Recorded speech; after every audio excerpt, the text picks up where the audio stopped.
आज आपण शहरामध्ये खूप मोठी रॅली काढली, प्रचार करताय, काय सांगाल? लोकांचा कसा प्रतिसाद आहे आपल्याला? काल आम्हाला तहसील कार्यालय इथे बोलवण्यात आलं होतं। चिन्हांचा घोळ चालू झालेला आहे की इथल्या सत्ताधाऱ्यांनी ठेवलेला आहे की बहुजनांनी एकत्र आलं नाही पाहिजे, तळागाळातला माणूस हा निवडणूक लढायलाच नाही पाहिजे। या विषयावर मी तहसीलदारासोबत चर्चा केली असता चिन्हाचं वाटप उद्या परवा अशा प्रकारे चालू आहे आणि चिन्ह आम्हाला वंचित बहुजन आघाडीचे जे सिलेंडर चिन्ह आहे ते नाकारण्यात येत आहे।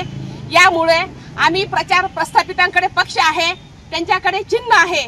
ऍक्च्युअलच्या निवडणूक आयोगाच्या ज्या नियम आणि अटी असतात, प्रचार केव्हा चालू करायचा, चिन्ह केव्हा वाटप करायचं, केव्हा आपण सभा घ्यायच्या, ह्याचं उल्लंघन करत त्यांनी आपला प्रचार, कारण त्यांचं चिन्ह कायम आहे, त्यांचा प्रचार फार पूर्वीपासून चालू असतो। आम्ही एक दिवस वाट बघत आहोत की आम्हाला चिन्ह कधी मिळेल, पण हे चिन्ह आम्हाला न देऊन आमच्यावर अन्याय करायचा प्रयत्न चालू आहे। त्याच्यामुळे वंचित बहुजन आघाडी निलंग्यामध्ये पेटून उठलेली आहे आणि आमचा पक्ष आम्ही तळागाळातल्या लोकांपर्यंत पोहोचवलेलाच आहे।